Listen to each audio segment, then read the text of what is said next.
Good morning, everybody. Guess what day it is? Mike. What day is it, Mike? Guess what today is? It's hump day. You happy? Look at Humpty. I know we're coming from you right now with the Black Abyss. Don't mind us. We had a little bit of a technical situation right before. Tell the people the truth. Right before showtime, everything in the studio went down. Like it was pitch blackness. So it's more black behind me than normal. We will get that up and running in just 1 second. B-Flow, what's up, man? You ain't get the memo. Y'all never send me in the memo. We don't Listen, do it. I wear black every day for 2 weeks, and the day I don't wear black, that's when they both wear black. Like, it happened that way all the time. To be fair, Brandon and I don't pre-plan this. They low-key pre-plan it. This happens often. But the hoodie is fire, though, so I'll give you a pass on that. I appreciate Brandon, it. you like the hoodie? I love it. Well, he always have a statement piece on. That's what B does, and that's his fashion is, look, I'm going to be very casual, but there's going to be one piece that's like. It's going to be something. It's going to be something. Who has the better style out of all three of us up here? I mean, obviously. You mean right now or overall? Nah, B always has something on. B be trying to be humble. It's me. Oh, it's you? The correct answer was me. The correct answer was me. I feel like you can't compare, though, a man to a woman in terms of style. I feel like that's an unfair comparison. No, you can. No, it's not about we dress differently. No, it's more so style. There's fashion, then there's style. Fashion is like, okay, you got a style list. Style is I do this myself and it's effortless. Like B, right? Like the last week, B had something crazy on. Well, he had something super, super simple on, but then he had the Marnie? The gallery department. The Marnie flip-flop. The Marnie claws. Right? Yes. Like that's style, right? Like that's not a stylist coming in. So I do think you can compare men and women because some people you have style because you don't have a stylist. I think you're working your way there. You look like you about to get super bougie and get a stylist. No, you know what? I've actually used stylists like in the past for like situations. Yeah. And like to be honest, I don't feel like they do anything that I can't do myself. That's right. So you if that makes sense. You know what I mean? Like there are some stylists that I feel like really take a person and elevate them to the next level because they're pulling like stuff off the runway. But if we're just talking like streetwear stuff or like stuff that you can actually just get in a store, I mean, fashion's always been something that I'm really like heavily interested in. And like growing up in New York, like you figure out ways to like make stuff fly without having a lot of money. So like I've never felt like I actually like needed it. Maybe one day, like if I want like fresh off the runway, Dolce & Gabbana. But like right now, I feel like I do a good job. Speaking of style, that boy Braun had on a $28,000 outfit. Gucci Gucci or Louis? It was Louis Vuitton. It was from the Pharrell collection. His first showing as the new head of the men's department. And guess what? You got it? It ain't help him.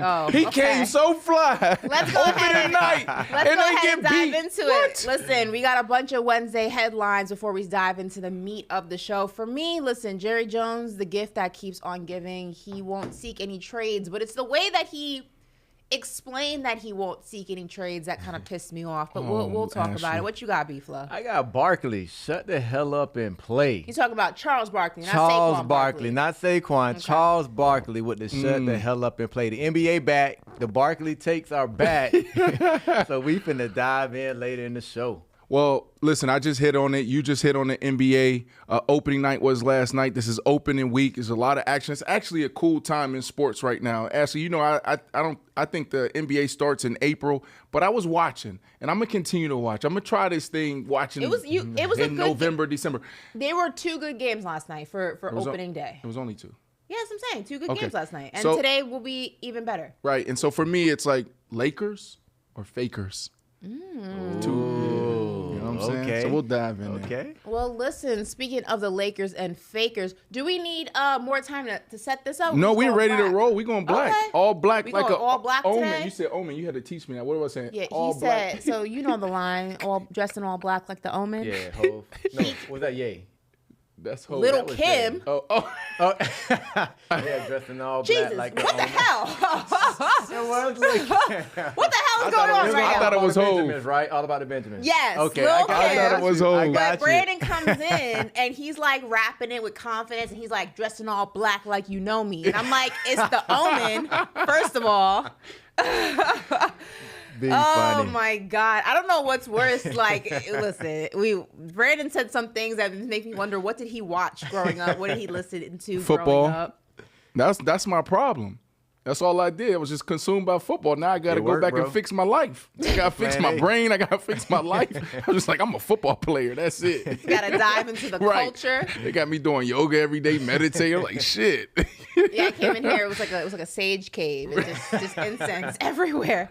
All right, guys. Well, speaking of the Los Angeles Lakers, it's not the start that they wanted. And we got, I see what y'all did there. Los Angeles with 2 L's, lost. That's very clever. Yeah, so listen, not the start that the Lakers wanted. They had no answer for Jokic and the Denver Nuggets, who cruised to a 12-point win on the night of getting their championship rings and watching the banner go up in Ball Arena. Now, Anthony Davis struggled, having absolutely no points, 0 in the second half.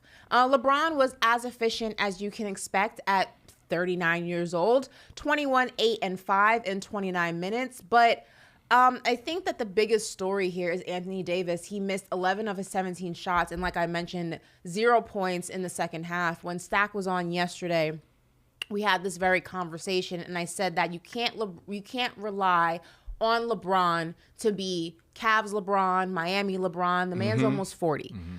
Anthony Davis, when he is at his best, is phenomenal. But because we hardly get to see that consistently, either because of injury or because of one night he'll give you 40 and the next night he gives you this. This for opening day, I'm not too like, oh my God, here we go again. I think there's a lot of like first game overreactions. But it is concerning. You know, guys are still trying to find their footing. Game flow is different than preseason flow, different than training camp flow, different than practice flow. But I mean, 0 points in the second half is very problematic. What do you got, B-Flow? Go ahead, B. I mean, when are we going to just accept this is who he is? Ooh. Right? Like, we always trying to, maybe he can stay healthy. Maybe he'll turn it on and be an MVP, but what if this is just who he is? We've been waiting for AD to be who we thought he was going to be ever since he came to L.A., right? It's like, he can take over. Brian wanted him to be that AD. Like, this is going to be AD team, but I don't think he's a 1. He's not an alpha. Maybe he just is a 2. He's going to show up here, disappear here, and we just got to accept it. Like, he's not even a 2, though. And I mean, again, this is a first game. We're not going to jump out the window here, but even if you just go in the previous years. That's what I'm saying. If we're using last year as the gauge, it seems like a lot of the times he's not even a number 2, which is problematic because every year LeBron gets older. And every year, although what he is doing at 39 years old is absolutely insane, you cannot expect him to be able to hold that same type of you can't expect him to have that same productivity. Carry that same weight. The entire season. He's almost 40. Like, it's going to slip. And if you've watched his game over the past few seasons, you see in certain aspects, although still dominant, he's starting to dwindle down a little bit, as expected. AD has to hold his weight.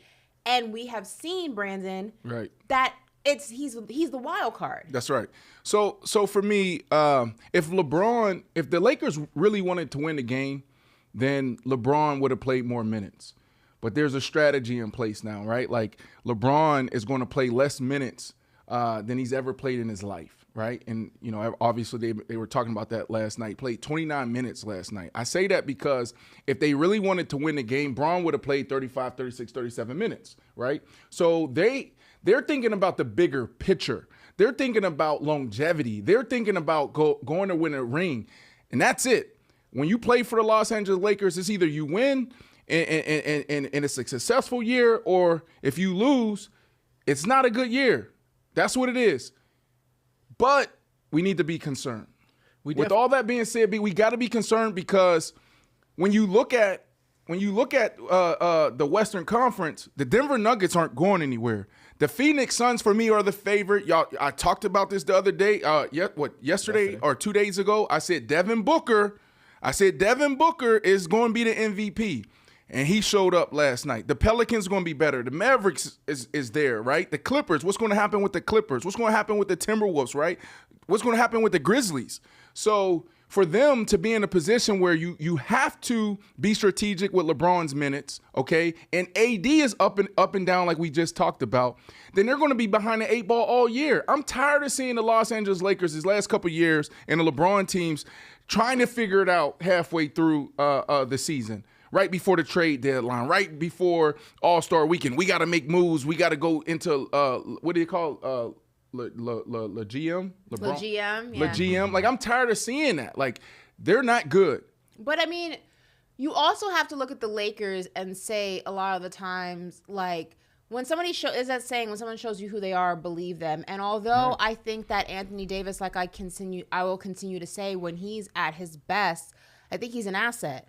But he has shown you multiple ways and multiple times that he's inconsistent, whether it's just in his play or whether it's in his inability to stay healthy. I don't know if it's a conditioning situation. I don't know if it's just the way that his genetic build is. Some guys are just injury prone. But you could even see it in last night's game. He runs out of gas.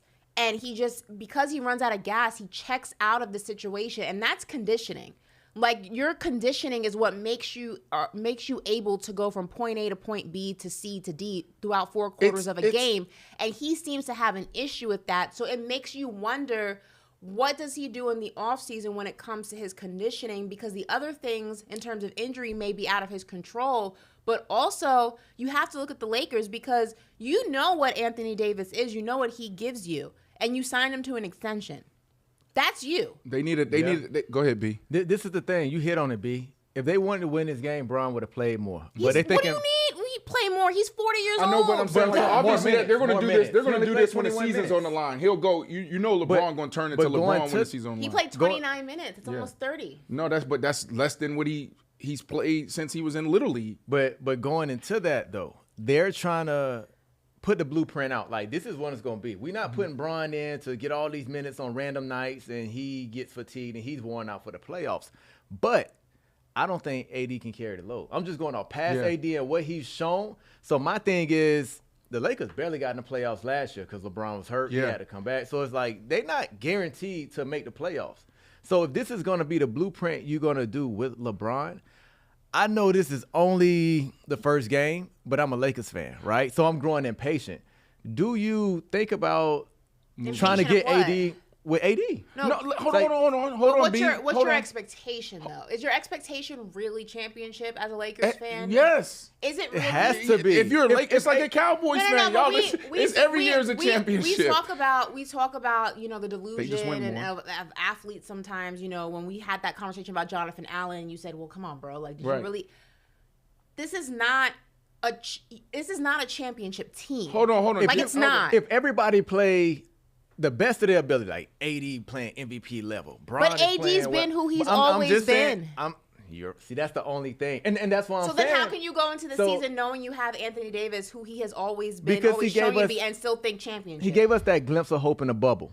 Where it was like, if we get that AD, like, LeBron was going to pass Jordan. You mean almost 4 years ago? Yes. But I'm saying we've seen it. You mean almost 4 years ago? We've seen it. So you holding on to 4-year-old like AD? Dak, when Dak had that one good year, when he had that nice. I've seen better versions of Dak consistently than I have Anthony Davis. I'm just saying he gave us hope with that. So we thinking if we get that AD, we have a chance to win the championship. Right. But if we not seeing it, it's almost like, let's see what we can get for AD. Right. Let's bring some people over here. Well, I don't know about that. Listen, just like we talked about this in football season, the first couple of weeks, there's going to be a lot of overreactions. Basketball is a little different, man. Like football, anything can happen. Basketball is like, you roll that ball on the court, you know who the best in the world is right away. Right? So that's why they're behind the 8 ball and it's concerning. But you gotta think about this. Do they have a chance to be competitive and play at a high level? Absolutely. Why? Because look how they played defense last year and look how that new team clicked post All-Star break. Made a run last year. They did. And then also, like, when you look at it, right, like AD was missing in the second half. We know that. That's the story of the day, okay? What about Reeves? What about Russell? Where were they? That's what they need. If Braun is going to now be magic, right, and say, okay, I'm gonna be that guy that run point. I'm gonna get everybody in position. I'm gonna dive into my leadership bag. Here, AD, it's your team. If that's going to happen, then D-Lo got to step up. Reeves, come on, they just paid you too. You got to step up. Well, Reeves is always 14 points, 11 points ain't enough in that moment, Ashley. Reeves is not going to turn into white chocolate. Like he's a great role player. Maybe he'll reach his plateau of like 15 points a game. That's who he is. But I'm saying, I think that the issue is that you can't. We talk about this with the Miami Heat. What did you say about the Miami Heat last year? They weren't supposed to go as far as they did. Right. Neither were the Lakers. That's I true. think just because a team goes a lot further than they were anticipated to go in the previous season doesn't mean that that's their identity. Doesn't mean that they can redo that. Sometimes the stars align and everything goes in the favor of a particular team. They come across a team that would technically beat them, but that team's injured. Okay. That doesn't mean that that's the version of the Lakers that you were going to get again the following season. Anthony Davis, phenomenal talent, but also an inconsistent talent. Okay, but I don't know why that's a surprise. Hold on really quickly, because I know I'm contradicting myself going back and forth because it's just one game, right? But back to B's point, you go back to the bubble. And it's like, damn, AD, if he can play that way. Different team. Only 4 years ago. I know, but if he can play that, if he can play, it's 3 years ago. It was 3. Ashley trying to say 4. It's almost 4 years ago. Okay. Yeah, it's 3. Right. You're right. He just went to the Western Conference. But I mean, that's a long time. Stop using the Western Conference That's Finals. kind of consistently making a run if you think about it. Stop using the Western Conference Finals as making your point. Everybody knows that's why they got swept when they got there. You just happened to come across good matchups that worked in your favor. Okay. Stop using that as a gauge. Okay. So AD in the bubble, if he would have showed up like that the last couple years, Braun would have already caught MJ. Last year, remember, before he got hurt, and this is the biggest if, you know what I mean? Sometimes guys turn it around and they figure out how to overcome these injuries. Remember last year, he went on a crazy run. It was what? 20 games almost, Ashley, where he was damn near every other game. It was 30, 35 points. Yeah. Right? It's one game. If AD stay healthy and he can get back to where he was, how he started last year before he got hurt, that's a big if. They'll be okay. We'll be more than okay if we just won a ring 3 years ago. We went to the Western Conference Finals last year. That's pretty consistent. Like, if you last year was weird, bro. Last year was weird. You got KD. It's no different. You're talking about a ring in a conference finals. It's no different than what we're talking about. What do you mean a ring last year? No, I'm saying a ring in a bubble. Stop talking about the bubble. Let the bubble go. The bubble's over. That's a ring. Let the bubble go. We're not talking about the bubble anymore. It's a ring. We are not discussing the bubble. It is almost 2024. Let's leave the bubble alone. Let's leave it in the past. I'm happy for you. Y'all didn't even have a parade for that championship. Leave the bubble alone. Still look at our ring. Okay. Okay. Leave the bubble alone. No bubble talk. Moving on from the bubble. Okay. The Western Conference Finals last year was a very odd year. It's no different than with Miami. Everyone kept saying, yes, Miami got to the Eastern Conference Finals, but they know they weren't supposed to be there. Things work out in your favor. That is why Phil Jackson famously said, to win a championship, it's 50% luck and 50% talent. Sometimes you come across teams that are injury ridden, and it's not the same matchup. Sometimes you come across a team that you just match up better against, and you don't really have to work that. I mean, there's so many. But that's what I'm saying. But there's so many different. It's not like they steamrolled their competition. It's not like they were expected to get there. It's not like Are you talking about the bubble? I'm talking about last year. Oh, okay, just making It's sure. not like the Lakers were the most dominant team in the West last year. They came across a path that worked in their favor. You can't use that as your gauge. Isn't that sports, though? Whatever team get hot at the end of the year, you got the favorable matchup. You can beat them, and that it's just all about who you match up with. You can be the best team in the league and play a team that just got in, like, y'all don't match up well with them, so they go beat you, which is why the playoffs are great. Which is fair, but you can't use that as your gauge. You can't say that don't matter. I'm not saying it doesn't matter. You have to use it as your gauge because you made the run. Using that as your gauge, sometimes it's different when you get to the Western Conference Finals and you, like, the Nuggets getting to the Western Conference Finals was expected. Did I not have them as my championship team? Yeah, but you what's her name? Her name is Astradamus. I had them as my championship. I had the Lakers as my championship. She also picked the last. I picked the Warriors. Warriors championship. They were trash. Nobody thought they were gonna get back there. I had the Warriors, and she picked them. So you're a little anomaly. What I'm saying. Who you got this year then? Before really quickly. Boston. All right, go. Get back to your point because I want to see if this Astradamus thing I have is Boston. really real. I mean, I gotta see them. I have Boston. No. I gotta see Boston play tonight, but I'm still betting on Boston. What are you talking about? See them play? You know. I didn't make my prediction about the Nuggets or the Warriors until I actually saw them play. Oh, so you get cheat code? No, I made that prediction in November, but I have to actually. Yeah, you can't be in January talking about now's the team. No. Okay. Go. Whatever. Let's move on to the Warriors. I feel like we've beat this Lakers topic to death. Well, the Warriors didn't have a good showing on opening day either because they went ahead and beat, or rather lost to the Phoenix Suns. Devin Booker, Brandon Marshall's MVP pick, had a breakout, just all-star performance of 30-plus points. Chris Paul didn't shoot the ball that well in his Dubs debut, but he did have 9 assists. So the point guard was on the floor facilitating in the way that he and only he can. Draymond Green was out. Bradley Beal for the Phoenix Suns was also out, but he was on the sidelines enjoying the game. Brandon, I'll start with you. What do you think? What you mean? I told you. Y'all look. Come on, hit me with the defense stuff. Get the defense stuff out the way. It doesn't matter. You're seeing Kobe Bryant Jr.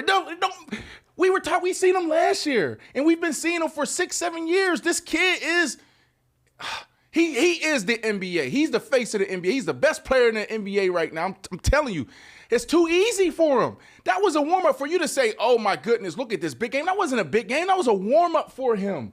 That was just light work for Devin Booker, bro. I'm telling you guys, the Suns is going to be a problem all year. KD, I don't know what's going on with KD.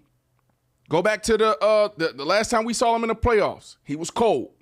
I don't know if he's trying to figure out how to, facilitate to Devin Booker, but that's a couple games in a row now. Going back to last season where he was cold, but it's KD. You think KD is going to stay that way the rest of the season? Nah, he was going to tear. Is he done? Is he washed? No, he's going to tear. No. So listen, there's a lot. I'm excited. I'm gonna slow down here. Devin Booker will be MVP. We saw how they performed last night.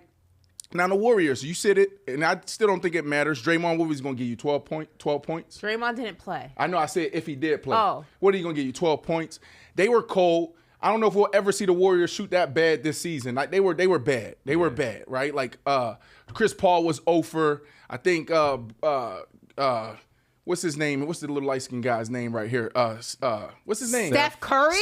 Steph Curry was 4 for what? 4 for 11 or something. Klay Thompson hit a couple, but they were cold, so you're not going to see that again.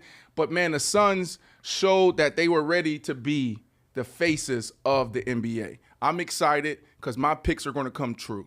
That's what I'm excited about. B, you said some things there. You said things, but you said Booker was the face of the NBA and the best player in the league. Yes. Right now. Yes. And you don't think that's an overreaction? No, it's not an overreaction. You got to go back to last year, bro. The dude in the playoffs was damn near averaging 40 points. He's Tatum-ish, where he'll have games and no, then he's he'll not. kind of get slow. Don't put him in the same bucket as Tatum. Him and Tatum is the same. Oh my goodness. They are the same, I feel. But no, this Phoenix team, they're going to be good. Like, I still think KD will be the MVP because, KD is kind of that guy where it's like he might seem disinterested. He'd be like, yo, you do your thing. But when he want to go and he's calling for the ball, like, get me the rock, he's going for 35, 40. Go ahead. But, B, that's what I said yesterday. This is not his team. But he don't want it to be. He can do that. KD never wanted the team to be his team, right? Eventually, when we get a month in, teams are going to start putting their best defender on Booker, right? And then that's when KD going to explode. Because teams are still respecting KD off who he is. I'm still on the fact that Brandon called Steph Curry that little light-skinned dude. It's the beginning of the NBA season. Klay Thompson, Steph Curry, Drake. I got to get the names down again. It's Steph Curry. I know. I see that little light-skinned dude. And, man, to be honest with you. No disrespect, but, he is little and light-skinned. Golden State. He's not little. You know what's crazy? What is he like, 6'2", 6'3"? He looks like he's 5'9", 5'10". He doesn't look like he's 5'9", 5'10". He looks like because he's out there with 6'10ers. So he goes. How tall is Steph Curry? Now he's easily 6'3". I feel. You know they but yeah, even with like 6'3". even with Booker doing his thing, 6'2". the Warriors don't defend well. They're not going to defend well, especially with Draymond in there. They looked at soft. They looked at small. Well, yeah, that's going to be a big issue for them. Is they are going to be one of the smaller teams in the NBA. It's going to be interesting how they combat that. I'm also trying to figure out how the lineup, and I was a little perplexed watching it. You know, I wasn't expecting Chris Paul to be a starter. Mm-hmm. I wasn't expecting for him, Draymond, and Steph to be the starting unit together and all of them on the floor, because all three of those guys are ball dominant. Like, they like to have the ball in their hand. Draymond that's usually his role. You have Chris Paul, a point guard. You bring him in. That's now his role. I'm just confused on how it's going to work, and it's hard for me to visualize it without Draymond being in there. Maybe it'll make more sense when he's in there. That's. I'm just a little confused on the ideology he's not behind going to start. that. Chris Paul's not going to start. Chris Paul is going to start. Steve Kerr already said it. He said he was going to start. He's in the starting. He started last night. He started because Draymond was out. No, he started because he's a starter. Draymond will be in the starting lineup with him. That's why I'm saying I'm perplexed on how it's going to work. I wasn't somebody who thought that Chris Paul should start with the unit. I thought that he'd be more beneficial coming off the bench with the second unit. So it's hard for me to see the vision of this without Draymond being in the picture. I don't see how it works. I trust Steve Kerr, though. Like, he's trying to figure it out. I think he'd rather try to figure it out earlier in the season than later in the season when it goes to chemistry. Let me see how we are coming out the gate. And just what Stack hit on yesterday, just seniority, right? Like, he want to respect Chris Paul to be like, I'm going to give you a chance to see you go at the first group. Let me see how this go. And then if it don't work, I know he's going to have that talk with him like, this is what's best for our team. Right. We won championships before. Trust me, I know what I'm doing. Yeah. You're going to have to come off the bench because this is what we'll be best at. But he'll give him this whole first month to run with the starters, see if we can figure this out, see if he can be the ball dominant guy, and let Steph and Clay just run around on the wings and tire wing defenders out, going behind picks, and Draymond picks when Draymond come back. I truthfully don't believe that Chris Paul will continue to be a starter when Draymond comes back. It's just not going to work. Like, he's going to have to come off the bench. I don't see that. Like, Steve Kerr, I'm not knocking him as a coach. I think he's a phenomenal coach. I just can't see logistically how this works with the unit of Clay, Steph, CP3, Draymond, and probably Kuminga or Wiggins, who I just don't see how this works. You know what I mean? Are we 100% certain that that's what Steve Kerr said? Because when I was watching the game last night, they were like, they got 6 starters. He announced it after training camp. After the preseason, that Chris Paul would be a starter. Okay, because in last night's broadcast, they were like, well, if Draymond was playing, then Chris Paul, and obviously this is coming from the commentator, so you know, Steve Kerr obviously trumped that, but I thought he was going to come off the bench. But again, he's going to have to, and I know Chris Paul's not going to like it. When you watch them, I don't see how else it works. Yeah, but you know, it's going to be interesting. They're going to be a fun team to watch. And last night they showed their championship pedigree. They showed their resolve, right? Like, they were down. The Suns shouldn't have let them come back, and they came back. They hustled back the end of the third quarter. But they'll be a fun team to watch because it's almost like that old Princeton team. It's like they're just going to play. Their basketball IQ is just better than everybody else's out there, right? And they're champions. Draymond being out there and from a defense perspective, being, you know, the face of their defense and getting guys in position. That defense is a want-to. And Draymond going to hold everyone accountable. So, you know, listen, the Suns came out. They took care of business. I think we all picked the Warriors to win last night, right? I think we all did. Mm-hmm. And the Suns end up, you know, handling business. And it was a great start for them. But the Warriors shouldn't be holding their head down. Like, that was a hell of a ball game for them. Granted, I picked the Warriors because I thought that Bradley Beal and Devin Booker were going to be out. Me too. That's the only way out. Yes, Devin Booker, that's why I picked them. If Devin Booker was going to be it, I might have changed my thing. But I did get the Denver Nuggets correct. So what if they both played? Then who would have been the favorite? If Bradley Beal and Devin Booker would have played, I would have went with Phoenix. Okay. Yeah, but them being out was kind of the reason why I leaned in the other direction. Listen, Joel Embiid. We got some somewhat news. Joel may be headed to the Big Apple. I don't know. What? Listen, NBA trade rumors have begun. Gotta love it. Ooh. According to the Philly Inquirer, if reigning MVP Joel Embiid becomes unhappy with the 76ers and their current situation, or if he becomes unhappy with just how the season progresses or ends up, he could become available and would be the Knicks' quote #1 priority. According to Tom Thibodeau, he was asked about this report, and he had this to say. That's for you guys. It's all rumors. That's part of the NBA now. So it's obviously we're not dealing with any hypotheticals. We love the guys we have. Leon's job is to survey the league, and which he does. He and his staff, they're on top of everything. So. If there's something at the end of the day that can make the team better, he'll take a look at it. But if not, just keep going forward. We love the guys we have, and just focus on our improvement and getting ready to play day by day. Now, hold on. Okay. Ashley, you need to call your peoples. I know you connected. I know you got major network. You need to call your people and get this done. They get this done. Oh, my goodness. Your team, the Knicks, if they get Joel Embiid, and what is Joel Embiid waiting for? Ashley, what are you talking about? Let's see how the season's going to go. We know what the season's going to be. You guys going to be the 4th, 5th seed. Well, it is being reported that Leon Rose is very high on Tom Thibodeau, but it's also being reported that he's also very high on Karl Anthony Towns, who some are saying is more likely to end up in a New York Knicks jersey than Joel Embiid. It was reported yesterday that the Knicks are reportedly willing to offer a package that includes 2 to 3 first-round picks, Julius Randle, R.J. Barrett, Evan Fournier, and Mitchell Robinson in exchange for Joel Embiid. If that is the case, I'm good, Joel. Thanks, but no thanks. You want to keep because Randle. If Randle stayed in New York, you would like that package. And it's just too much for one player. Too many first-round picks. It's too many first-round picks. It's too many first-round picks. It's too many current players. What have y'all done with the first-round picks in the past? We haven't had them, so really, yeah.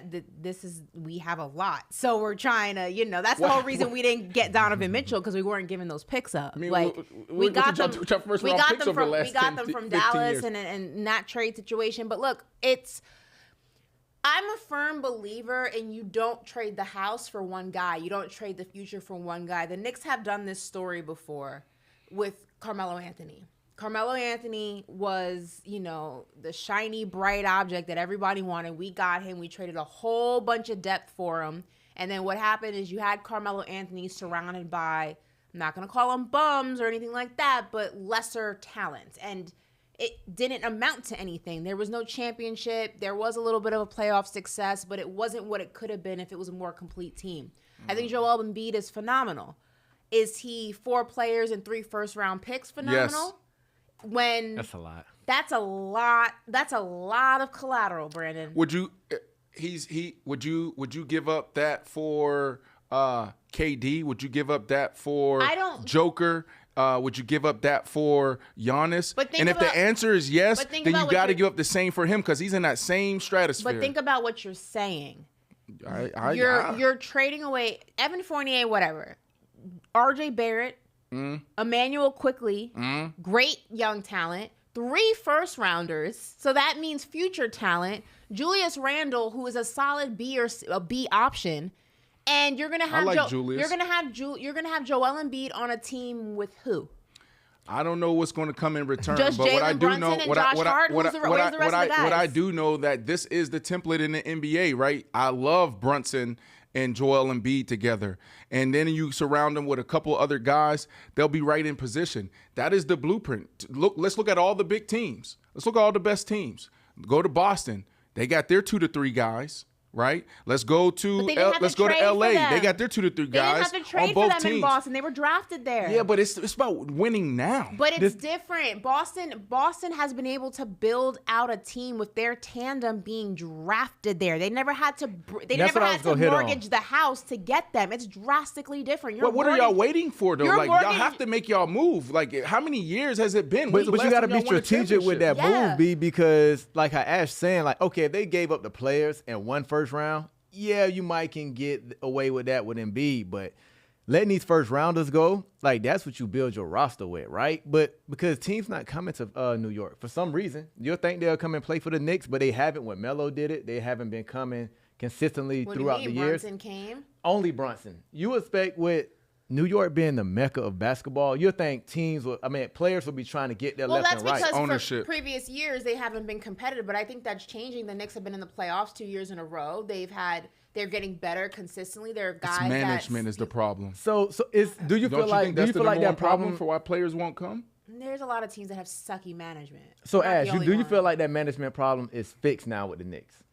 I mean, James Dolan is not nearly as hands-on. He's really just the face of the Knicks now. He has no type of he's not involved in the day-to-day. The Dolan family is very far removed from that situation.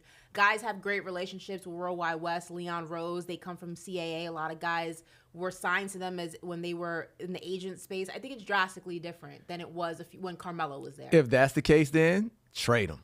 You bring in a guy like Embiid. I feel trade like him to play with who though? Okay, you can build around him and Brunson. We don't know how this stuff is going to shake out and who it could be a 3-team trade. It's too much for one guy. I'll bank on another free agent, one to come to New York and play. I can bank on a guy. They can they can't trade again because they're traded picks. Too much for one guy. It's too much for one guy? Okay, so guess what? Y'all going to stay behind the Celtics. Y'all going to stay behind, y'all behind the Cavaliers. I don't believe that's true. Y'all going to be, what? I think right now y'all I'm not saying seed. I don't want a Joel Embiid. I'm saying that is too much to give for him. I'm not saying a Joel Embiid wouldn't be great in the Knicks. That's not what I'm saying. I'm saying that is too much to brokerage for him. It's too much. Hard. It's tough. It's one guy. The first rounders. He's the MVP. He's the MVP. Let's not start on that MVP. I mean, it could be debatable. He's still my MVP, but I can see the debate. Or Joker should have won. Joker should have won. It's too much for one guy. I'm not saying you don't utilize. I'm not saying see why y'all on the bottom not saying of the you barrel. can't utilize him. I'm not saying that he wouldn't be crazy. an asset. I'm saying it's too much for one guy. That's wild, Ash. I can't believe that. And you're like, she's really adamant. You sitting here with all this confidence. It's too much for one guy. And this hard stance, like y'all are the Lakers or something. We're gonna be honest. Y'all not the Lakers. If we're gonna be honest, Donovan Mitchell will be in a New York Knicks jersey next year anyway, so we'll be fine. Listen, if you feel that way, then you definitely get Embiid because right now, if you look at the way the Suns look, and a lot of these teams, they only have 3 players. They got a big 3. They don't have a deep bench. The difference is I don't have to trade anything for Donovan Mitchell. He can leave on his own accord. Okay, so if you can get the big difference here. No matter how many first-round picks you lost, if you can get Embiid, Brunson, and Donovan Mitchell on the same squad, how you not making that happen? You're not realizing what I'm saying, though. The Knicks have like freaking 9 to 10 or 11 picks. Who say they're gonna be superstars? You don't just give those away for the first shiny. You don't just give that away if you don't have to. You have Donovan Mitchell who can literally leave in free agency. Would y'all do it for Giannis? Would you do it for Giannis? I wouldn't do it for any player. The Knicks, I feel like the Knicks are building the correct way. The Knicks have been notorious for throwing away their future for immediate success. The Knicks not and contenders it never right now. works out. I get it. But the Knicks not contenders. You can't bank on the first rounders coming in. Do you really realistically believe that Joel Embiid on the Knicks makes them a championship team? They can. It depends on. It depends. You really believe with Boston in the East, with Milwaukee in the East, you think that's a championship team? Yeah, that Joel Embiid is they'll be right there with Boston. Yes. So you think he's a missing piece? Yes. Okay. He's definitely a missing. Ashley, you know what? I get Ashley's philosophy. There's a lot of teams that say, "Hey, let's build from within. Let's build from inside the draft." Look at the Nuggets. I get it. So here's the situation, Ashley. You just turned 30 this year. All right. So guess what? You'll be celebrating maybe your first championship in your lifetime when you're 45. Are you okay with that? Yeah. Also, you want to wait 15 years? I'll still be fine as hell at 45. That's all right. We then you good then. Listen, then you good. Before we close out this segment, Charles Barkley wants you to shut up and play. All right. He had this take about load management in the NBA. Listen to this. I'm talking to the players, man. Forget the ownership. Forget the fans. As a player, if you're going to make $50, $60 million a year to play basketball 3 or 4 days a week, play basketball, man. Now, if you're injured, don't play. But everybody hurt after the first 2 weeks of the season, your leg sore, your knee sore. If you're injured, I don't want you to play. But the notion that, number one, bless these guys. You're making $30, $40, $50 million to play basketball 4 days a week. Y'all got the best shoes. You got the best medical staff. You got these guys sleeping in chambers. You got ice baths. Man, if you can play, shut the hell up and play. How you feel, Ash? Listen, I agree with this. I think that load management has, so been far removed from what it was initially intended to be. It was a way to preserve your star players really on back-to-backs. Mm-hmm. It wasn't a way to just, give them a week off throughout the season and multiple weeks off because, you just want to preserve them for when it counts. Load management was intended to be very sporadic. And like I said, on those back-to-back games, those road trip games after a back-to-back, I just feel like it's just become so large and just such a problem in the NBA. You guys have guys playing or not playing because, they got a paper cut or their stomach hurts or they didn't sleep well last night. And it's exhausting. It's bad for the fans. It's bad for viewership. It just sends a bad message that if you just don't want to play because it's not a primetime game, because you're in, not Milwaukee, that's primetime. You're in Charlotte and you play Boston the next night and you're like, no one's going to watch this Charlotte game. I'm not going to play. It's whack. You know what I mean? Well, so I agree with Chuck. If you're not injured, go out there and play the game. Here's the reality. 82 games is way too much. We're talking about 82 games, 7 months out of the year. We're talking about flying from the East Coast to the West Coast, back to the East Coast, back-to-backs, 3-4 games in a week at times. It's way too much. See, back in the day, players had that, and still do, that gladiator mentality, playing through anything. That shit was dumb then, and it's dumb now. But I get why they think that way. B, we came up in that era where things started to change. Like I would say you and I cut from that old school mentality and that type of cloth where when we were in college, we were still doing two-a-days, like real two-a-days. They changed to the all league. Of that. Right. Yeah. And then in the league doing two-a-days. So I get it. But you can do things better. People hate change. So unless the NBA come in and tweak this schedule, which is challenging because what? Brandon, the money, crazy, but the reason why it's going to be tough for them because what? The TV deals are so lucrative, and that's what's keeping everybody paid and everybody's pockets fat. Brandon, I'm telling you that it's just too much. Brandon, it's too much. We're not talking about having guys out there playing 82 games for minimum wage. They are highly. It doesn't matter. Hold on. Just because they're getting paid $62 million. They are highly compensated. They are highly. Doesn't matter. They are highly compensated for their time. They are highly compensated for the gig. You knew what it was when you signed up. The NBA has been playing 82 games for decades. This is not a new formula. Whether or not you like it, Here we go. It's basketball season. Here we go. The gig is the gig, and you are paid handsomely for it. If your leg isn't broken, if your back isn't injured, if you do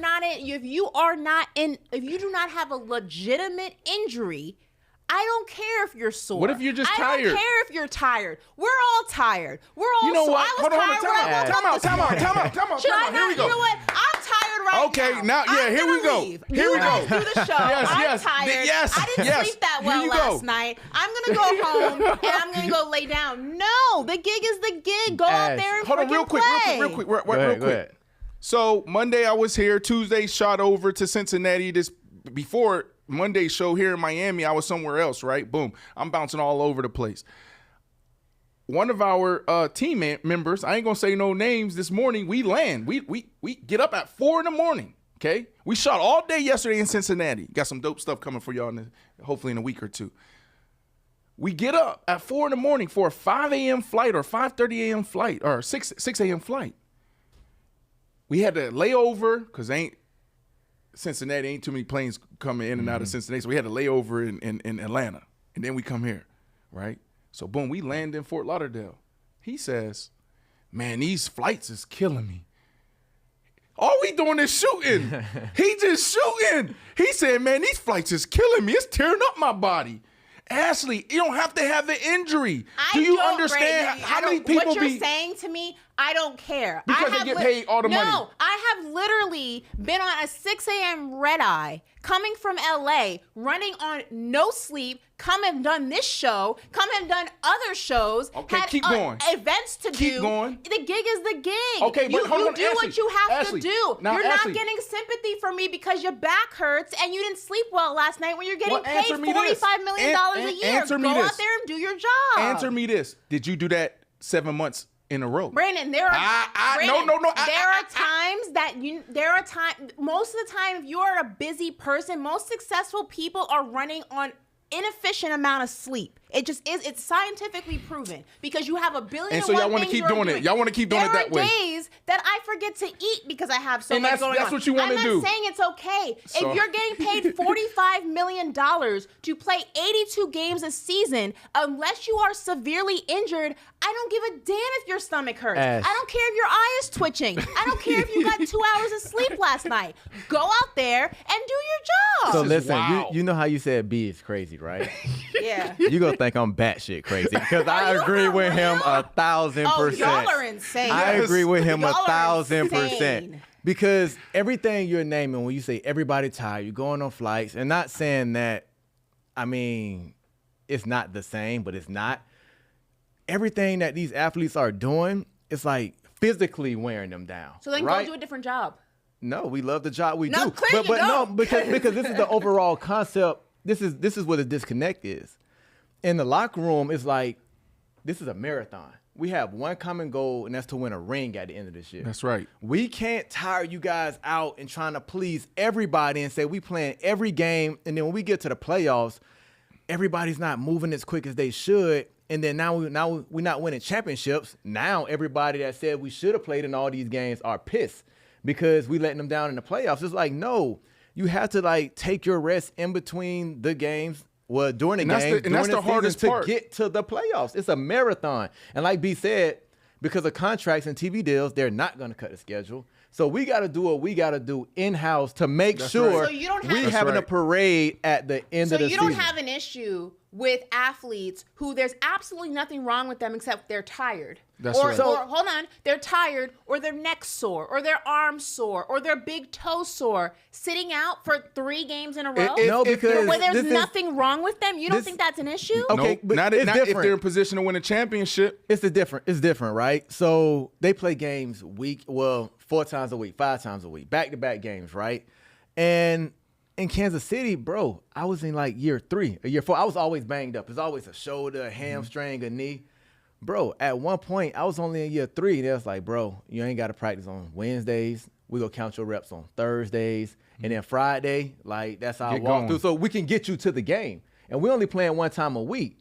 So if you prorate that into an NBA season where it's like, those not practices that some guys are sitting out throughout the week. Those are actually games that they're going to be playing in because some guys are injury prone. Some of them do be banged up more than others.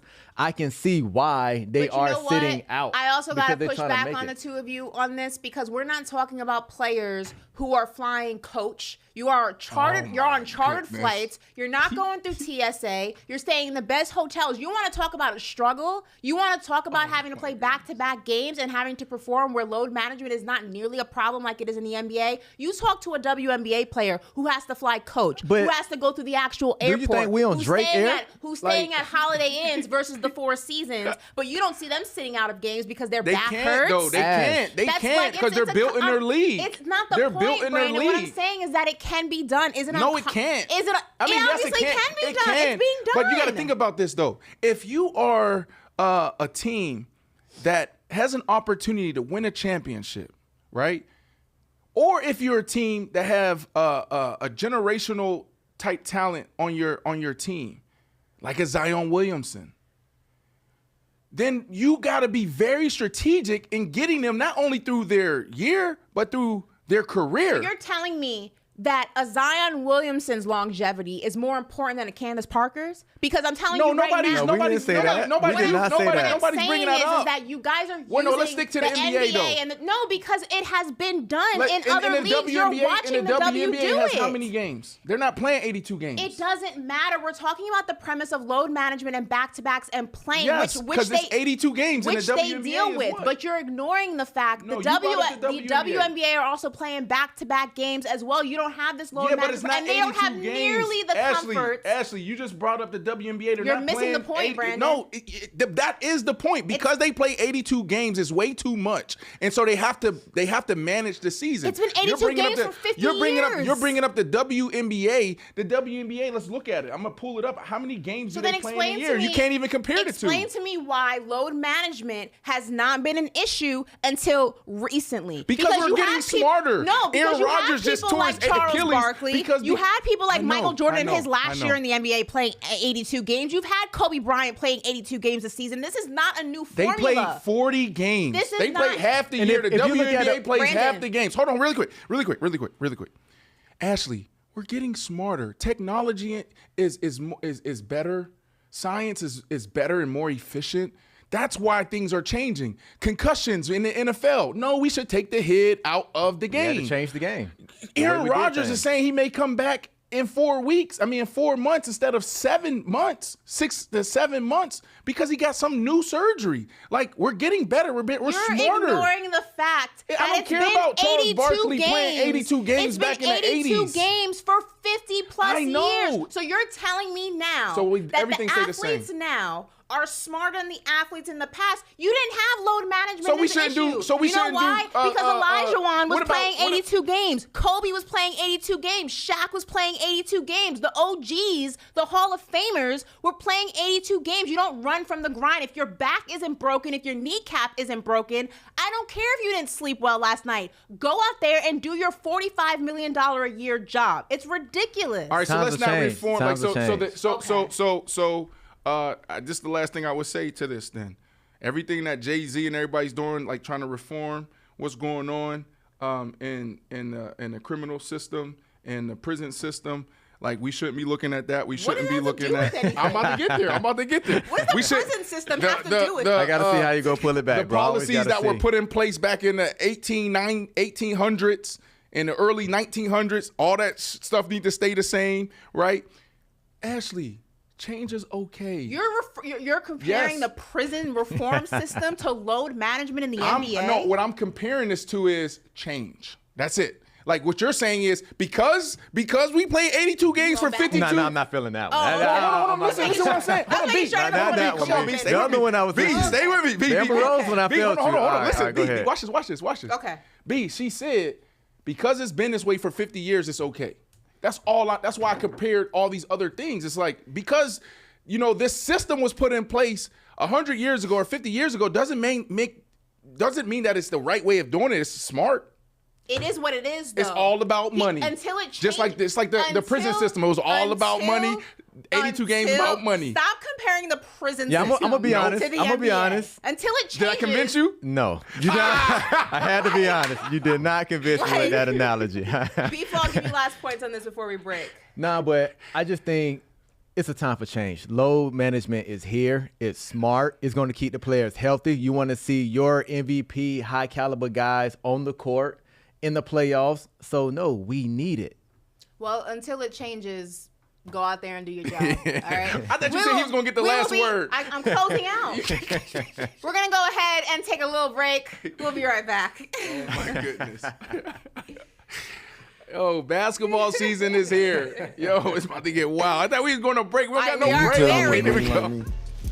Oh yeah, when the green light come on, it's time to go, man. It's time to go.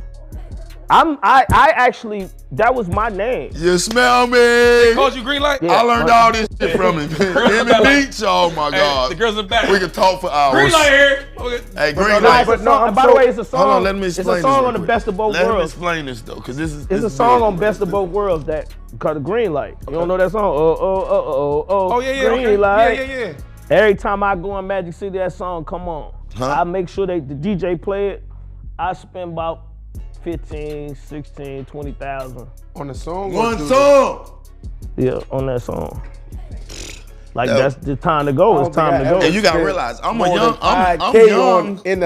In 3 hours in the strip club. But I'm young, bro.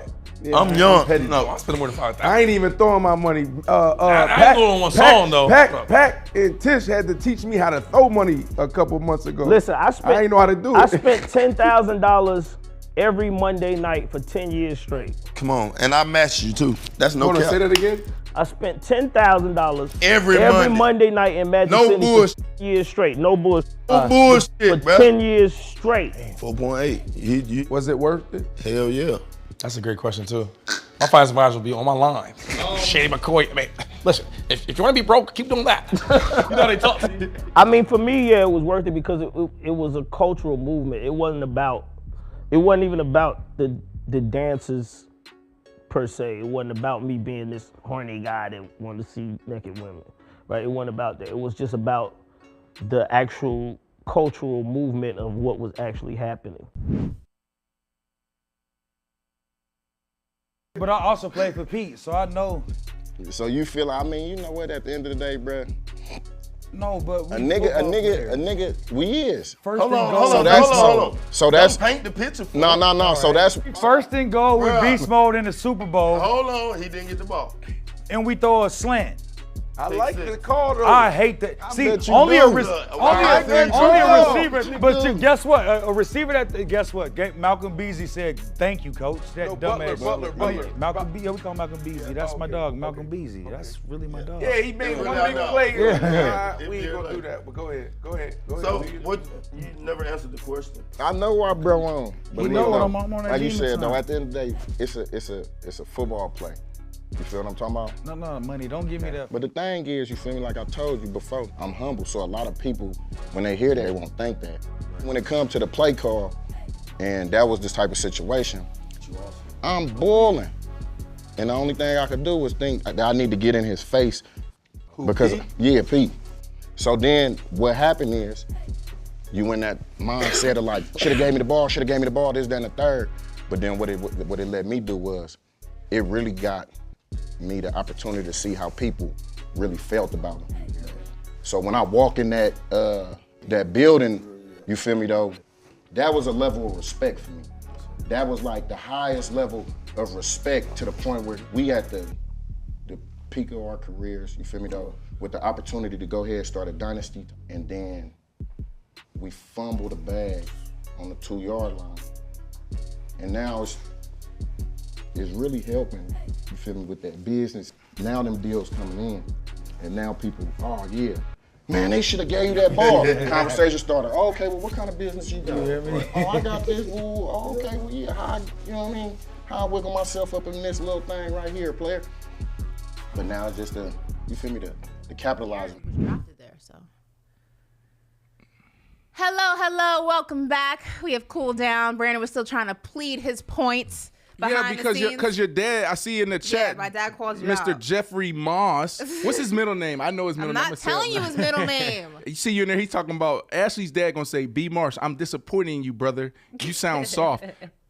Well, then that means B. Flow soft too, because he agreed with me. Why you ain't called B. Flow out too? B. Flow got, I don't mind being called names. Dodged the cool. smoke. Yeah. Listen. It's not my favorite time of year yet. You guys know how much I love March Madness. We haven't gotten there just yet. It's only October, but we're going to call this segment here Marsh Madness, all right? Ooh, this is Brandon Marshall's top 5 anything list. This is where we give him an opportunity to show his showmanship, get up, move around, get crazy, get acclimated.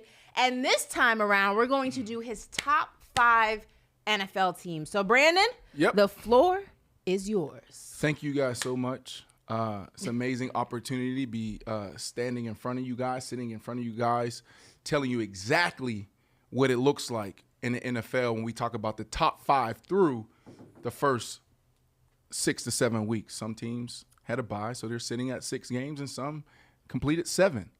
This is what it is.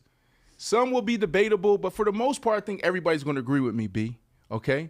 These first 3, and I'm going to start from 5, okay?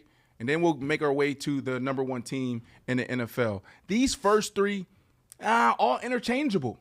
They're all interchangeable. One of these teams is gonna be like, what, really? I'm telling yes. There's some kinks in the armor. 5. You got the Baltimore Ravens. The Baltimore Ravens is a scary team. They might be the scariest team in the NFL because they haven't even hit their midseason stride and they're averaging 27, 28 points a game. Lamar Jackson, he's still trying to get Odell Beckham Jr. in the flow. Watch body language. Odell was pissed in the fourth quarter. Why? And then what happened in the fourth quarter when they're up by a couple of scores, 3, 4 scores? They're throwing it to him every play. Why?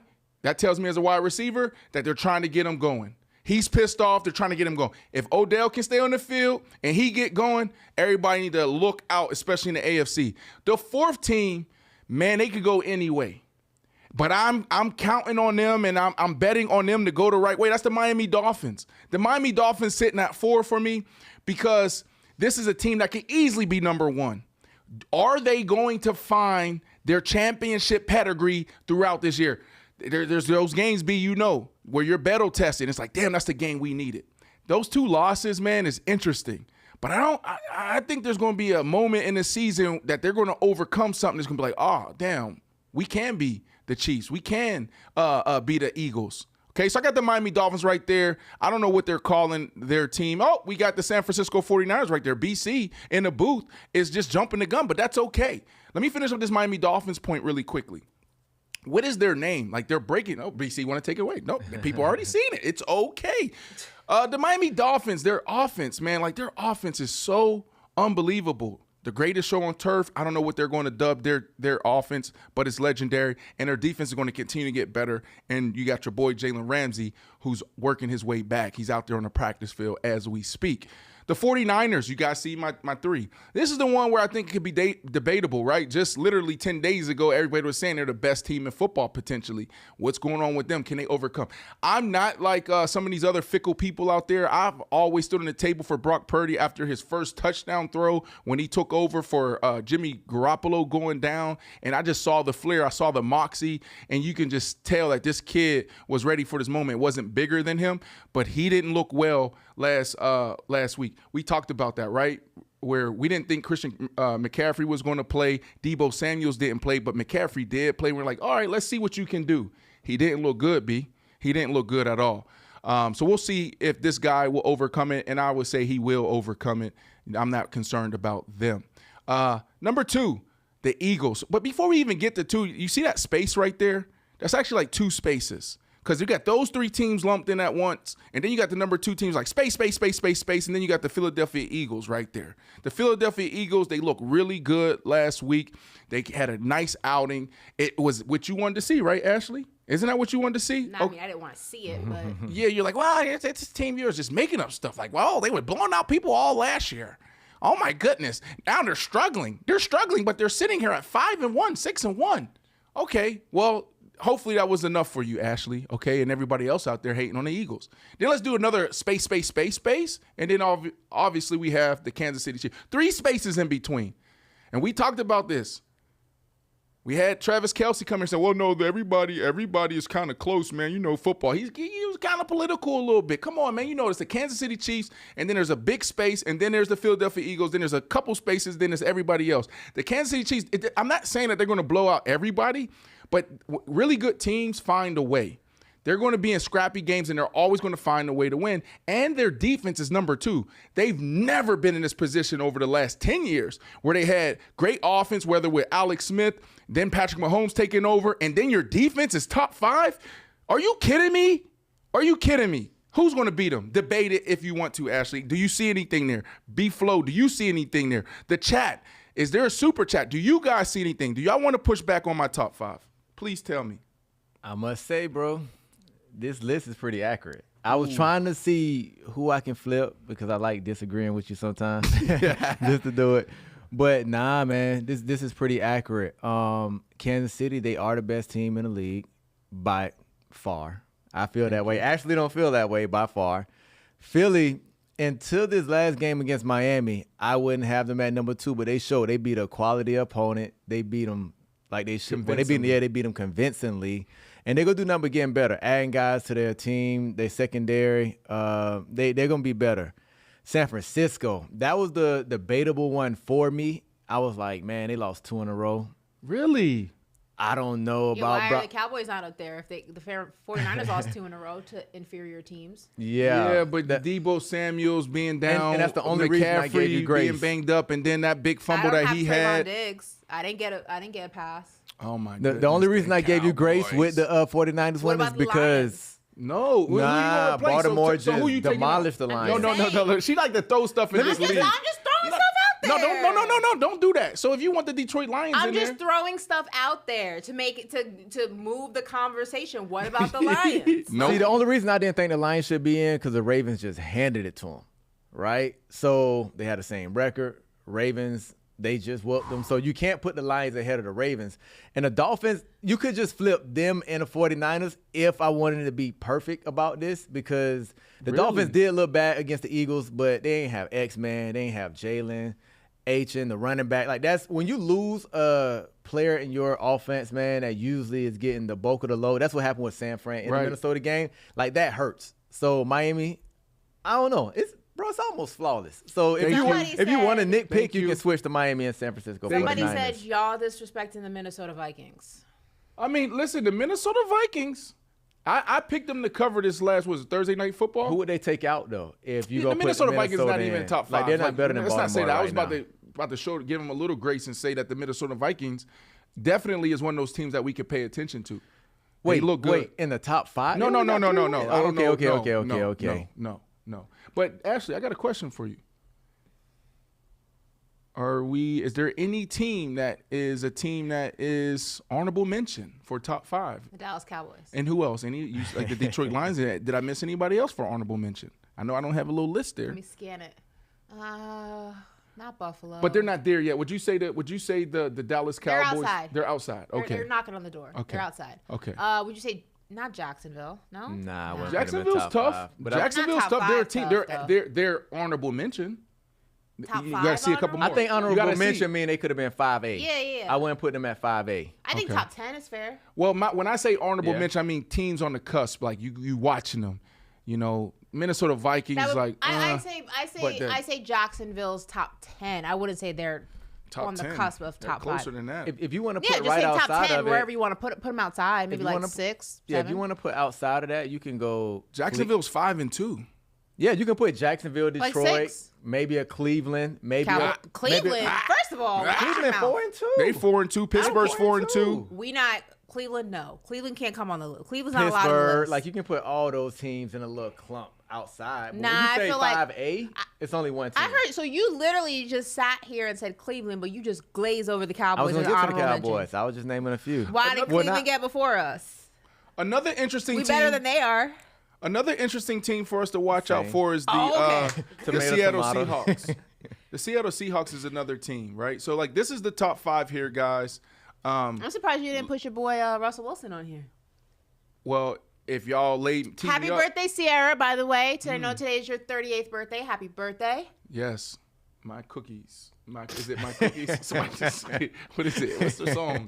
My goodies, you my goodies. Oh, my cookies.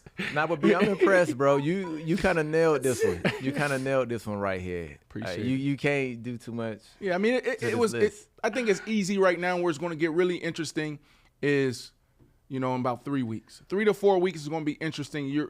Everybody's going to show themselves. Yeah. Everybody's going to show themselves. And there could be a Denver Broncos team that everybody's like, where the hell did they come from? Brandon, be for real, please. All right, I just said it. Just Denver. Clip that for me. Put it in the file. We'll come back to it December 1st. Can we do that? Sure. We'll laugh at you. Brandon Marshall here. Brandon Flowers here. Ashley Nicole Moss here on SiriusXM. Faction Talk Channel 103. Also on YouTube. On YouTube, you sat down with Bam. How you say his last name? Adebayo. How you say it? Adebayo. That's my son's favorite player. Did you know how to say his name now? No. Bam Adebayo. Bam Adebayo. Adebayo. Bam Adebayo. Bam Adebayo. Yeah, or if you want to be Kendrick Perkins, out of the bayou. Oh, I like that. You want to Bam out of the bayou. You want that? That'd be disrespectful. I think he finds it. He thinks it's hilarious that Kendrick Perkins can't say his name, but I can't say his name. You can't say a lot of people's names. I know. I stay in my pocket. Well, Bam. listen. Bam. That's his nickname. There you go. We're going to go ahead and stay in the realm of football and talk Jerry Jones because he gave a rather interesting, I guess if you want to, I don't know, interesting. I'm using that very loosely. He had something to say about the Cowboys and engaging in trade talks. The trade deadline for the NFL is October 31st, Halloween. Now, during his weekly radio appearance yesterday, he said that the Cowboys would not initiate trade talks because he likes the roster, but he would be willing to listen if teams called. So this sounds a lot like, to me, that girl who like is interested in this guy, but she's not gonna make the first move unless he calls her first. Right. And if he doesn't call her first, then she not calling him, and they just gonna go their separate ways. And like, Jerry, if there's somebody that you want, pick up the phone and ask. Like, what the hell? Ain't nobody gonna kiss the ring, kiss your feet. Like, this is weird. No, it's not. This is weird to me. We have a large sample size of who Jerry Jones is, right? Like, you know, everybody negotiates a little differently. They have different strategies, different tactics. I don't think he's playing any games. Think about it. What Jerry wants, Jerry goes and gets. So if Jerry wanted to go get somebody, he'll go get somebody. I don't think he's playing any games. And if you look at them over the last, 10 years or so, remember when we got in the league, it felt like Jerry Jones and like Daniel Snyder were guys out there just throwing money at situations and trying to go win a Super Bowl. Jerry Jones flipped. They flipped right around, I felt like it was like 2009, 2010, where they were like, you know what? Let's build from within the draft, homegrown talent. And they start making extremely smart moves. That's how they were able to get to this place. Like, they have a really strong roster. Now, they're banged up in some areas, but I can understand why Jerry's saying, no, I do like how my team is constructed. Now, just like a few other teams out there, you got the Philadelphia Eagles trading for their safety from Tennessee, trying to get better, trying to get, find a way.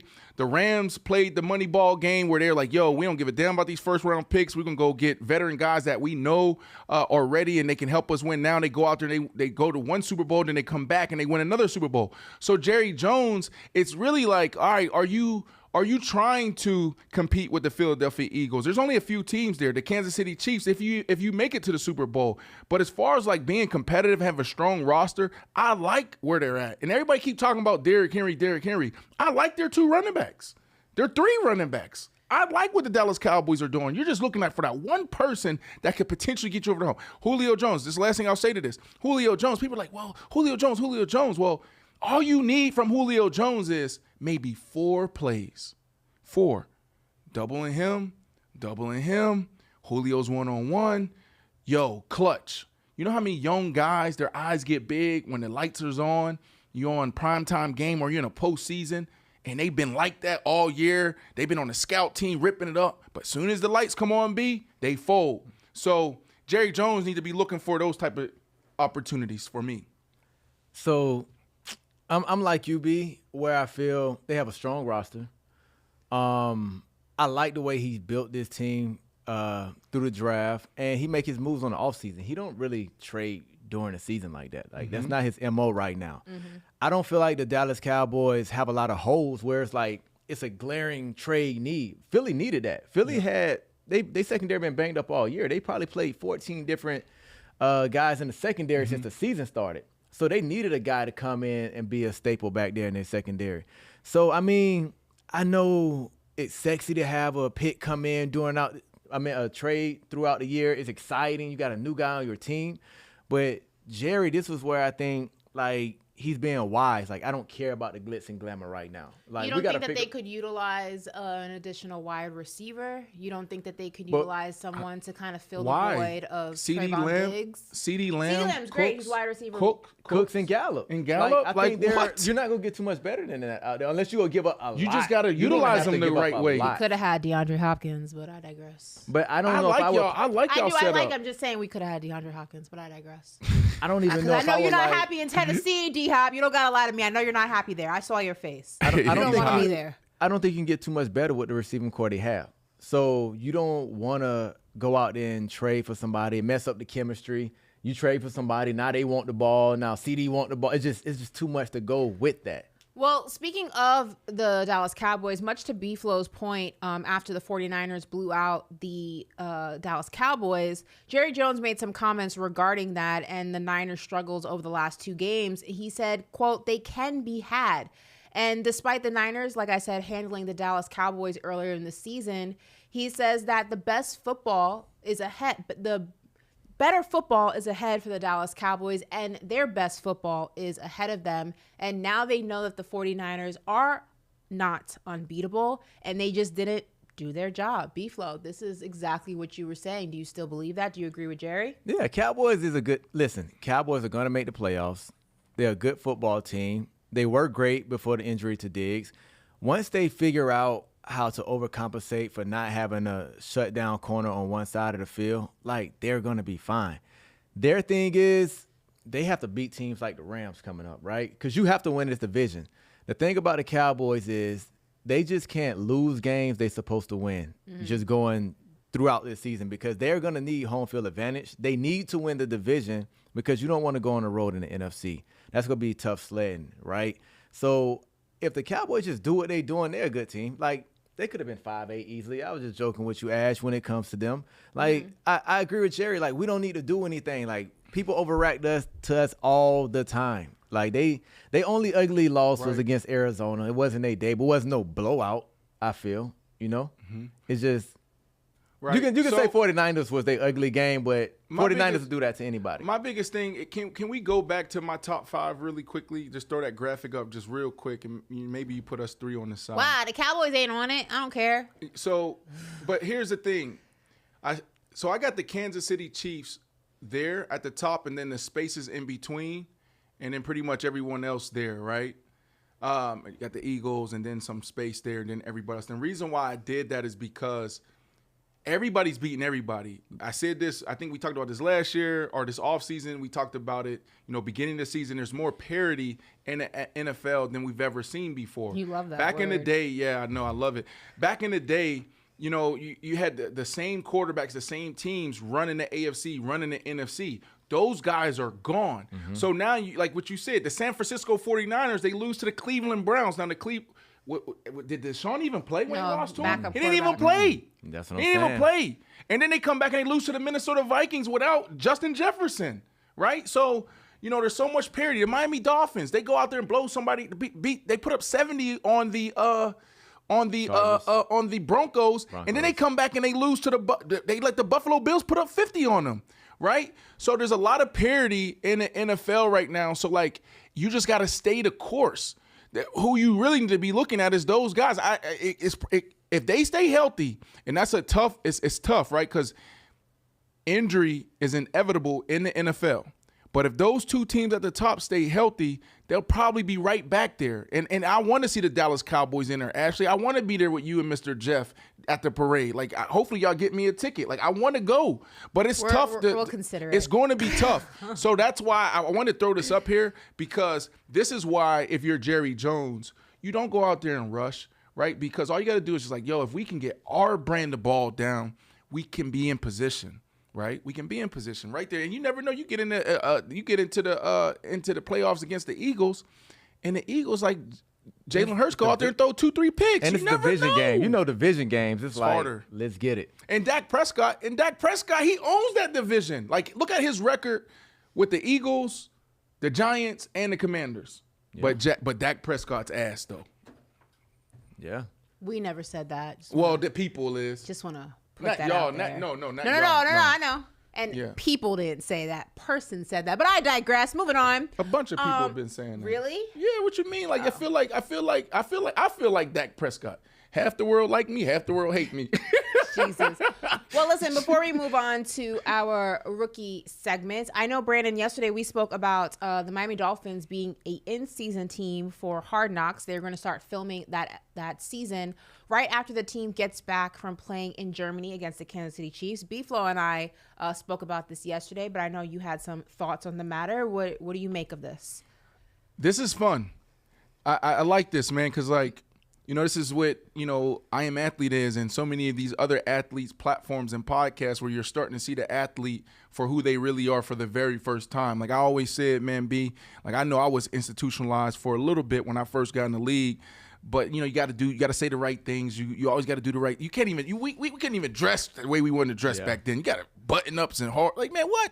What are we doing here? So I like this because you're going to see the real Tyreek Hill. Coach McDaniel, do you not want to see more Coach McDaniel? Like what else can he say? What else is he going to do? What is hanging on his wall? I want to see what's in his vape because sometimes Jalen Ramsey, I be questioning. Like Jalen Ramsey, he's going to give you color. He's going to give you, some amazing content.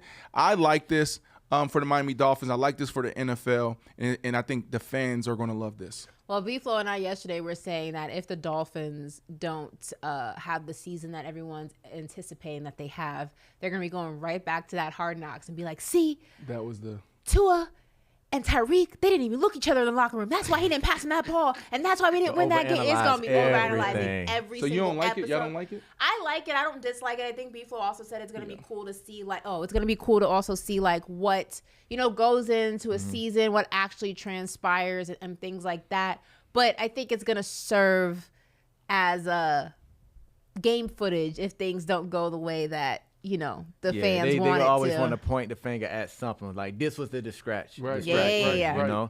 But like you said, B, just to wrap it up, it's going to be dope to see how we prepare, how we battle throughout practice, how focused we be.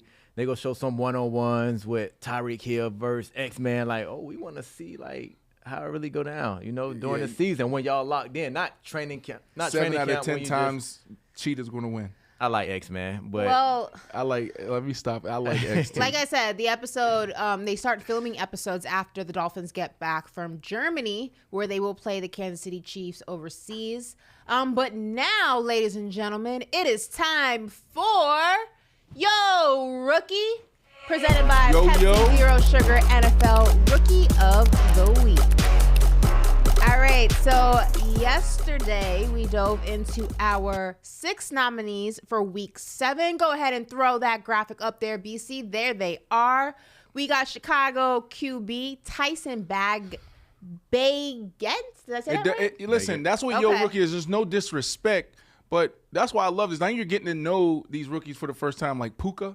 Yeah. He's gonna be MVP. So Chicago QB Tyson Bagent. That's how you say it. All right. Bagent. Okay, all right. Yes. Completed 21 of 29 passes for 162 yards in the Bears Week 7 win. 162 yards and he's up here? I'm sorry, Ashley. Not too many rookies start. I was just trying to finish. I'm just trying to finish I'm sorry, list. but did you just say 162 yards?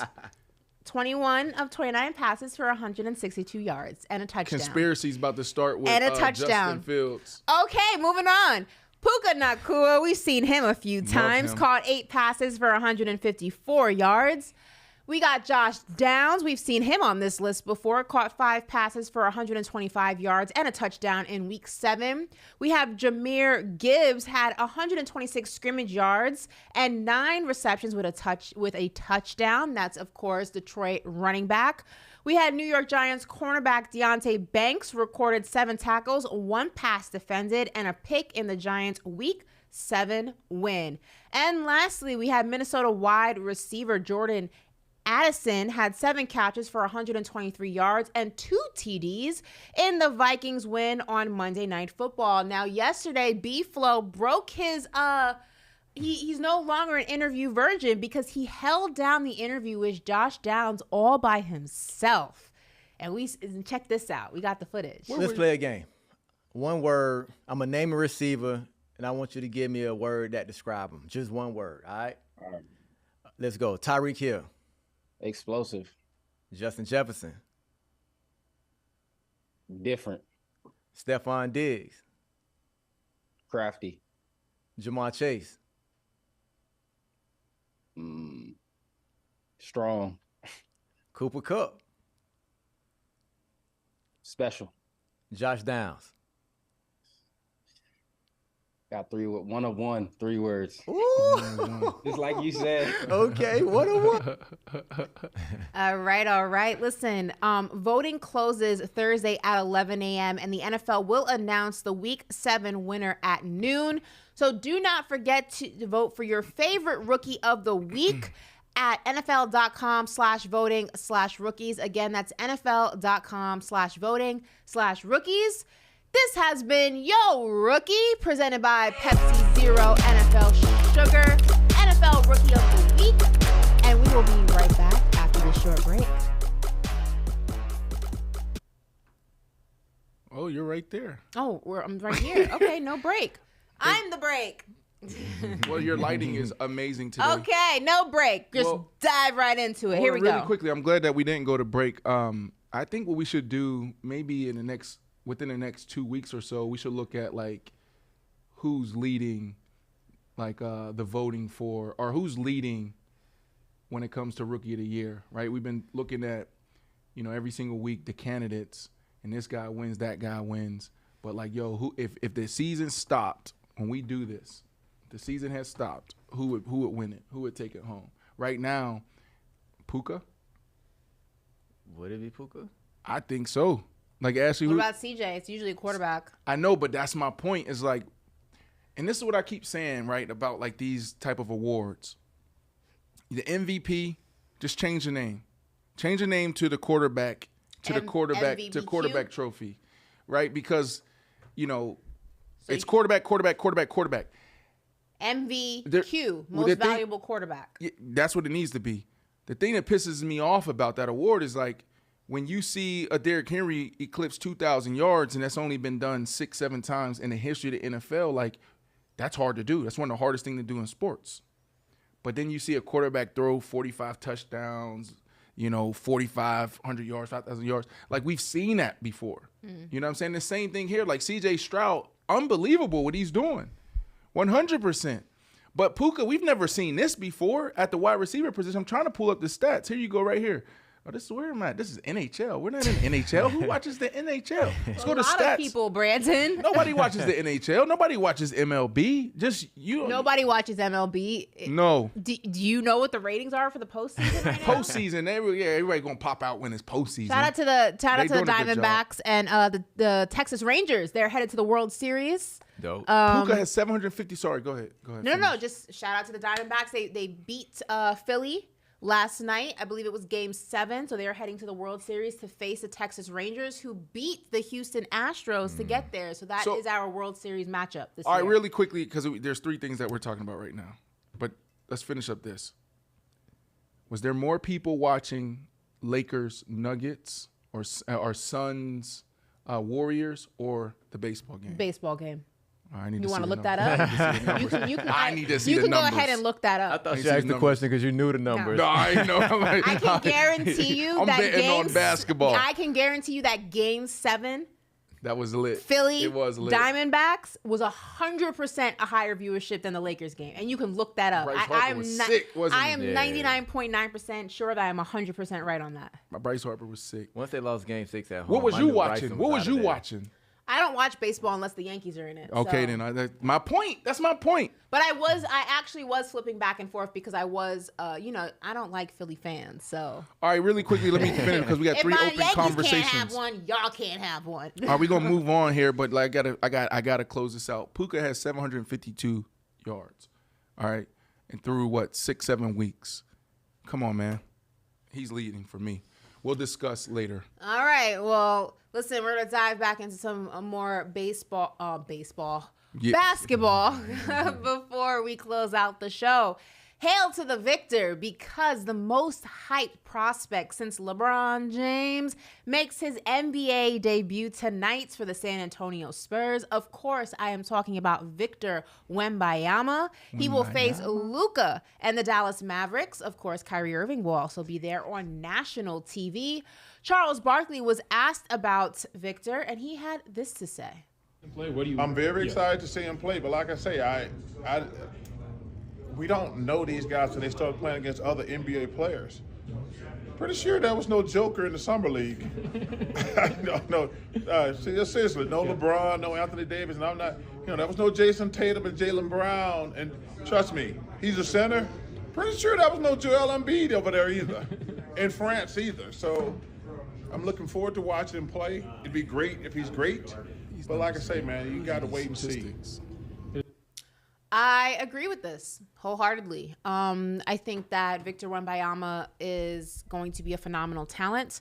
I don't think we're going to see some miraculous turnaround from Summer League to this first game. I think it's going to take him. I think anybody who's been watching basketball more than a month will know that that transition from the European game to the American game is going to take some time. You know, his physicality is going to take some time to get adjusted as well, much to Chuck's point. You know, in the Summer League, you're facing guys who are either fighting for a roster spot or guys who are new to the situation just like you are. You're not facing a Joel Embiid or a Bam or a Giannis or Kyrie or, you know, any of the other top guys or Luka like he is tonight. It's going to be an adjustment for him. It's not going to happen overnight. I do think, though, that you are going to see his talent. Okay, thank you. Immediately. Thank you. Now, will that result in wins? We don't know because, again, team sport, he has to get adjusted to the flow of the game, the intensity of the game, just everything that the American game is versus the European game. His talent is already there. I think that is only going to continue to get better. But let's not expect, you know, the second coming of Michael Jordan, you know, in game one. Yeah, but go ahead, B. I'm glad that you kind of fixed that. We saw him turn it around in the Summer League, and I know that's everybody's, you know, that's the point. That's the main thing here is like, well, who was there? Who was he playing against? But for him to go out there and look like trash the first game and a half. Trash was a little bit extreme. I mean, it was, you know, it was a lot of hype. He had more hype than LeBron James coming out, it felt like. About the same. And so, you know, and then that third game, he had like 25 points, had 4 blocks, you know, 10 plus rebounds, whatever it was. Like, he looked good and he looked comfortable and he impacted the game in a major way. And so I do think that, you know, he'll impact the game in a major way. And Ashley, you are right there. It's like, all right, well, what is that going to look like for your team? What is that going to look like? You know, are you guys going to be not contenders, but are you guys going to make it to the playoffs? Probably not. But this dude is going to have a phenomenal year. So all this other talk, like I don't need to see anymore. I've seen enough. When you say phenomenal, you expect him to make the All-Star team this year? He can. He can. And you got to remember, He can. All-Star also is like a little bit of a popularity. He can. He'll like get you the talk votes, about, the fan votes in general. Like Ashley, can he average 25 this year? That's averaging 25. He could potentially average 25, 10, and 4 blocks, maybe 3. That's 3 to 4 blocks. That's not All-Star worthy. He's an exceptional talent. He's a great passer. And then also think about the flash too, B. Think about the flash. Like that's what I loved about him when we were in you know, Summer League. It was like he made some cool plays. And to me, that's what I'm gonna be excited about. It's not just out there just like getting the job done. Like he's gonna be doing some freakish stuff. See, I love him as a player, but I'm interested to see how much dog he got in him, right? Like what LeBron averaged his rookie year, like 27, 28, something like that. No, I think it was like 19. No, go ahead. I will look it up. I hope it's not 19 because if you're saying he go average 25 and Bron average 19, I mean, he's exceeding expectations tremendously. My thing is, people will go at his head because he got this hype, especially in the paint. They go want to bang with him down there. Snap. When they went at Bron head, Bron had that man-child instinct where it's like, nah, we gonna go back and forth. We Bron finna fight. averaged 20. 20 his rookie year. I expect Wemby to average maybe 18 this year. I think he's going to be a great player. I just think he's going to come along later in the season, and then he's going to continue to get better and better as he gets stronger, he get more comfortable, and just the hype die down with everybody trying to come at his head. I mean, if he got that dog, he don't care if everybody trying to come at his head because he going to do what he do. But mentally, physically, I think he's an exceptional talent. I just want to see if he just go take over. Right. I don't know if he got that makeup to be like, yo, give me the ball, move out the way, and I'm gonna give you 20. Right. Well, we know he don't like people touching him when he out. So he got a little dog, you know, don't be touching me. You know, he ain't know it's Britney Spears. Don't be touching no women, but you know what I'm saying? Mind you, I am so excited to read that memoir. My book gets delivered today. I'm going to read it? Hell yeah, I'm going to read that. I've been waiting months to read this book. She said she was drunk and bored at her last wedding. She said I was drunk and bored. Listen, tonight, ESPN, Celtics, Knicks are going to battle it out 7:30 p.m. It's going to be an incredible game. It usually always is an exciting one when these two teams match up. In the 2022 season, out of 3 games, the Celtics got the best out of them 2 out of the 3 times. The Knicks beat them January 108-105. In the 2021 season, the Celtics and the Knicks face each other 5 times, and the Knicks actually got the better of that series, beating them 3 out of the 5 times. So this is a team, or these are teams rather, that usually give us absolutely incredible nail-biting games. Who you guys leaning towards? You went to the bubble. You told us don't go back to the bubble. 2021 wasn't the bubble. That was the bubble. That was 2020-21 season. You go back to 21 talking about the Knicks. 2021 was a regular basketball season, Brandon. Google Before, who you got? I'm going Celtics. I just think. Shocker. Yeah, I just don't trust the Knicks. I'm going to be real. I was going to try to give a whole analysis on why I'm going with the Celtics. But they feel like this is their year. I mean, they added Drew to the lineup. They didn't get it done last year. They know what it's for the Celtics, it's almost championship or bust right now. I think first of all, it's not going to be as easy as you think. Like, it's not going to be a blowout. We're not getting washed. It's not going to be as easy as you think. It's going to be a comfortable 8-point win where it's like the score was kind of 8 points, but if you look at the game, New York, you really ain't have a chance. Like, I think we don't have a chance. We've beaten them 3 out of the 5 times the year before last, and we beat them before last year. This is a new season, like we always say. I can't wait to come in here. It's tomorrow. not going to be as easy as y'all think. But, okay, Brandon, what you got? I think it's going to be a good game. You just don't know it's opening night, man. Like, it's going to be a good game. The Knicks. And it's at the Garden. Put that out there. Don't matter. It's going to be excellent. This would be a dope game to go to. Mm-hmm. Listen, if betting man, you picked the Celtics, but it's definitely going to be a good game. And I wouldn't be surprised if the Knicks win. Bro, have you ever seen a game at the Garden? Have you been to the Garden? Nah, I ain't catch one at the Garden. Bro, you got to go. That'd be a dope experience. Game at the Garden. Oh, man, it's dope. What? It's like the court is lit up. Yeah, it's theater. It's theater lighting. So like the whole crowd is dark, and then the lights are just on the center of the court. Yeah, it's super Staples dope. do that. Well, they copied the Knicks, but like they do it for the Lakers, not the Clippers. Right. But it's actually really crazy too. I think one of the coolest things about the Garden is that like when the game really gets rocking, the floor shakes. Yeah. Like because it's that loud and that just intensive an environment. It would have been a good game. It's nothing like it. And they know how to treat their stars too. They know how to treat their VIP for real. It's like, bro, it's like great from the parking to the entrance to the little suite they put you in, and the food is amazing. Yeah, food's really good. Oh, y'all finna make me kill. Listen. Yeah, you gotta go. I want to go. You know who I'm going with. Orange and blue skies, baby. Let's go. Orange and blue skies. New York, New York. We winning this one. I'm taking it. I'm taking the Knicks. We're picking the Knicks, or I'm picking the Knicks. Jalen Brunson, I respect you. I'm here for you. Julius Randle, you going to show him in your new Skechers how it's done. Shout out to Julius Randle. He just signed a multi-year deal with Skechers. Terrence Mann also signed. You said he already did that.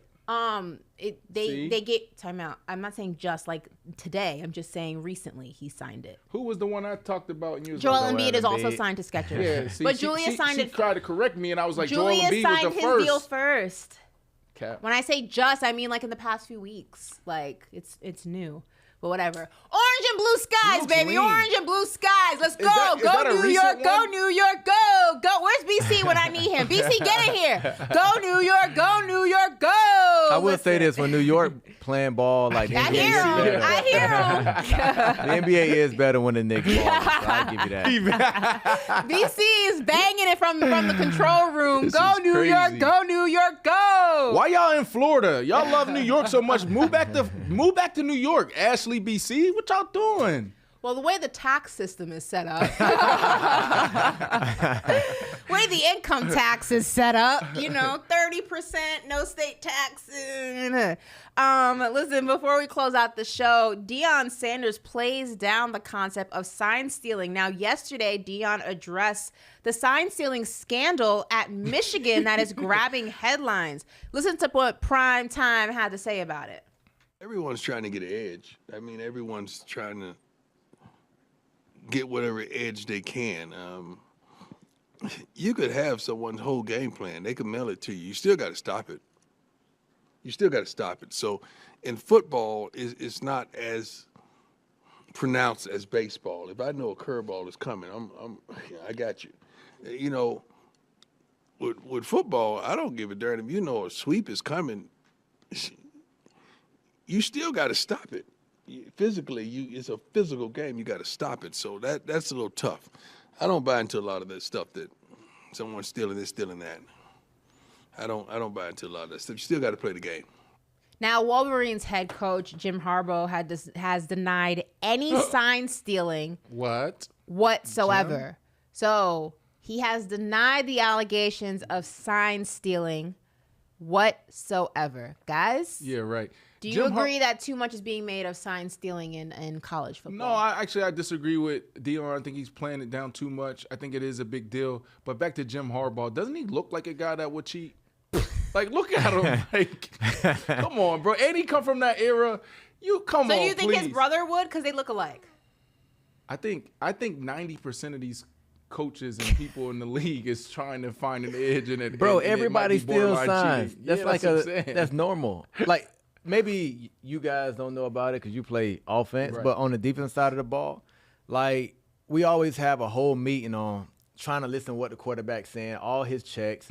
We try to look at their sideline throughout the game, see if we can pick up on something. Why you think most schools have 2 and 3 signal callers, like 2 dummies and 1 real one? Because it's the norm to look over there, try to get an advantage on this is the signs that they call them throughout the game. I mean, that's just what it is. I thought it was normal. Did y'all watch the TV copies?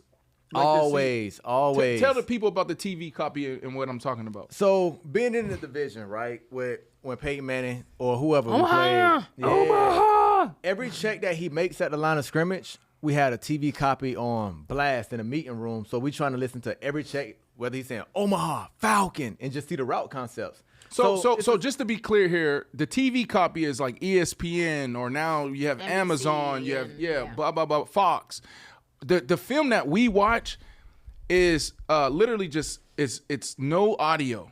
So I just wanted to be clear there, B, so everybody understand, like, our film that our teams and other teams are taping and passing around for all of us to watch and, you know, uploading it into the system is just video. So let me ask you this, B. When you at the receiver position and the quarterback giving you checks and he doing all this with the circles and he doing this, you don't think we looked at that before and trying to get y'all? That's stealing signs. What's the difference between a quarterback trying to give you a sign and we trying to steal that and know what route you run it, then looking to the sideline? It's the same thing. First 4 or 5 years, just like everybody else. Dummy. Out there get sick. They know. One, everybody know. 1 is go, 2 is slant, 3 was out. They knew that. Fist was double move.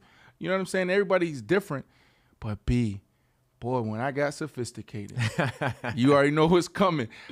We would say, this is up, so here's go route. So if Jay Cutler gave me this, or if Ryan Fitzpatrick like this, or they can go down, point down by their side, that's go route, right? And then I'll say, all right, it's up, meaning that if you do that, then it's go.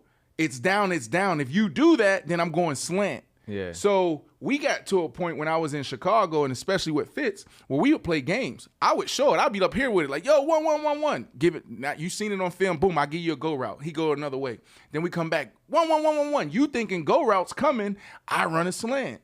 So we used to play a lot of games, man, with our hand signals. I love the second half of my career knowing that y'all had or other guys had my hand signals, but then switching it up. Yeah. But that's those tandems. That's Travis Kelce and Patrick Mahomes. That's, you know, who else is out there? That's Justin Jefferson and Kirk Cousins. They seem a little by the book, but Tua in Tyreek. I can see them doing that. Mm-hmm. And then you got like Stephon Diggs, and I see them doing that little back street, a little street football.